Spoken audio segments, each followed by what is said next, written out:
Quick question. Do you know where you are? Well, do you ever feel like you don't or you're unsure?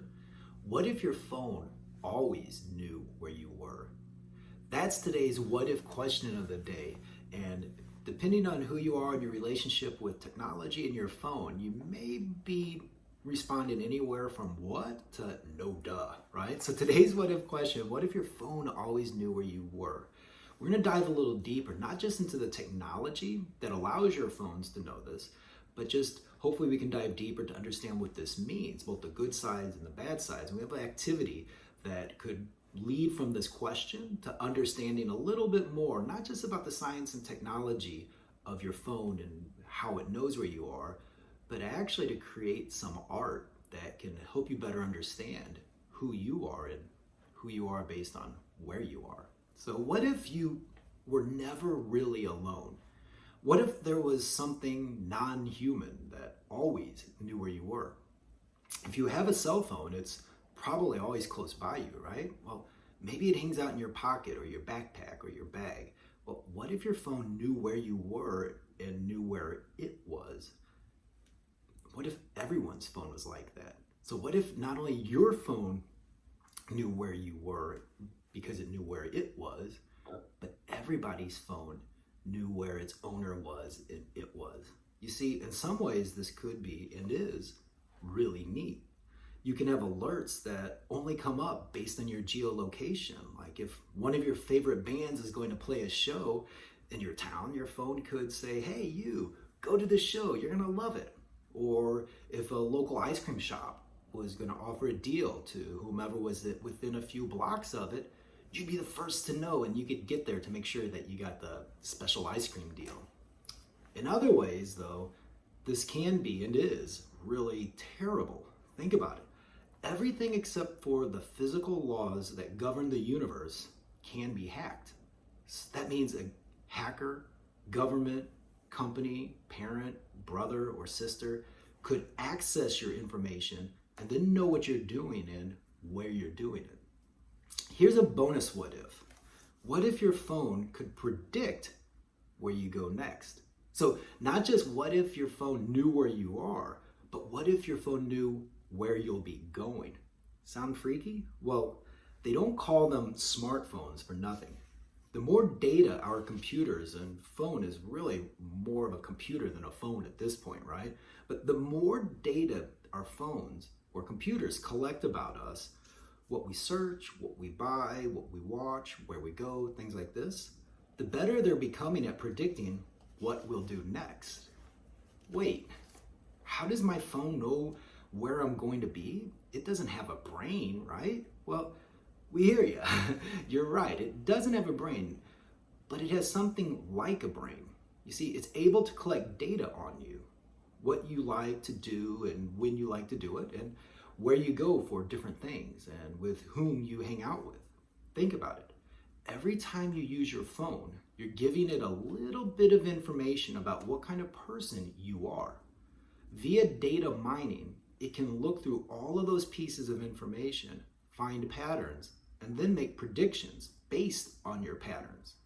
For instance, after noticing you drive into school at around the same time every day or going out to your favorite place to eat every Friday, your phone might start prompting you with the amount of time it will take you to get to school or letting you know that the restaurant is getting crowded because don't forget, your phone's not just talking to you and keeping data on you, it's talking to other phones and keeping data on other people. So if all those other people are going to your favorite restaurant when you normally like to go, your phone's talking to them in ways that you can't even possibly imagine.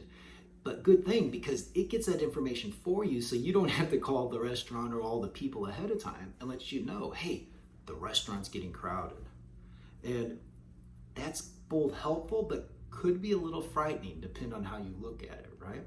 So to dive a little deeper on what the GPS is, if you ever wonder, like, is it magic that my phone knows where I am? Not really. You see, a global positioning system is a collection of satellites and their receiving devices that together help us find out where we are on Earth.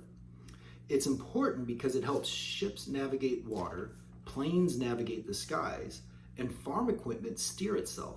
And it can also help you find your way in a busy city. So it's pretty remarkable. The same way if you ever get lost in a city or town, like how do I get to this place or how do I get home? And you look up on a map on your phone and it helps guide you. That same system or process also helps ships get across the ocean, so the stuff that you order online can show up at your door. It helps airplanes fly across the sky, and believe it or not, it helps farm equipment farm the land so you have something to eat. So you may not think that GPS and satellites and all this technology affects your life too much. Maybe you say, I don't have a phone. How does it affect me? Well, even if it's not tracking you and where you're going, it helps track and guide all the things that get you the things that you're trying to get. There are a handful of different ways to find your spot on Earth. GPS is just one of those ways. And here's how it works. You see, your phone has a receiver in it that picks up signals from the GPS satellites. There are over 25 satellites that circle the Earth. They are all synchronized with each other, meaning they all have the same time on their internal clocks. Since it takes time for the signal to travel from space all the way down to your phone on Earth, and these satellites are in different places, each signal gets to your phone at a slightly different time. So your phone then calculates the differences between the signals and uses some fancy mathematics to figure out where you are. Now, this is always fun and fascinating because sometimes we hear like, well, science and math. Why do I care about that? Or why do I need to know about science and math? Yeah?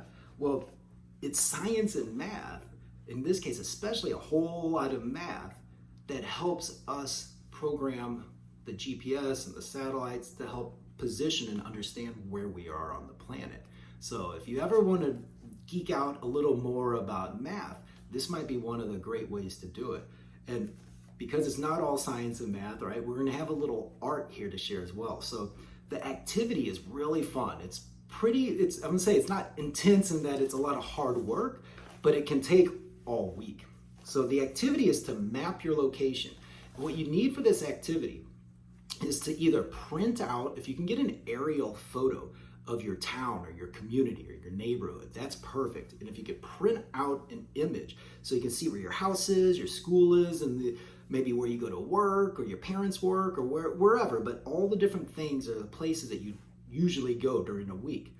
And you have that map out there. And if you can't find a picture of one or print it out, see if you can just draw one on your own. It doesn't have to be perfect, but a general idea. And if you're in quarantine, this can be even easier. Just draw a picture of the inside of your house, the different rooms and the different places, right?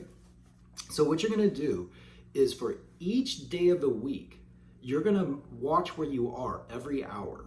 And for each hour, you're going to put a dot in the hour where you are. So for example, wherever you are during the first hour, you're monitoring your location. You're going to put a dot and then put like A1. So day 1, hour 1. And then where you are the next hour, A2, and then A3. So everywhere you are, each hour, you're going to put a different dot and a different time. And then the next day, repeat. So after the week, once the week is over, you're going to have a map with a bunch of dots all over it. What you do then is take a white piece of paper or tracing paper and put it over the map. And you're just going to trace a line between the dots, right? Don't worry about putting the number and the letter, but you're just going to go dot to dot until you have a line connecting every single dot that you have on the map. And what you're going to have then is when you take it off the map, you're going to have some sort of image, some sort of work of art, really, that's based on all the places you were. You're tracing yourself in this case instead of leaving it up to your phone.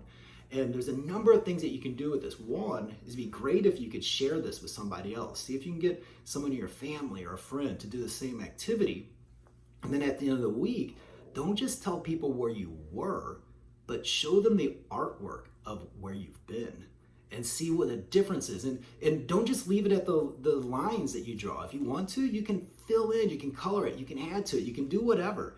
But it's going to be pretty cool to see that you're going to be collecting data on where you were in order to create art to share with people of where you've been. And in doing this, not only are you going to create some pretty cool art, but you'll also probably be fascinated in all the places you went and say, man, I go to that place a lot, or I never go here that much. And yeah, so I'd be really curious to see what you could do now by combining this activity of geography, of data collection, and of art to see and explore deeper this question of what if your phone always knew where you were? As always, thanks for getting curious and stay curious.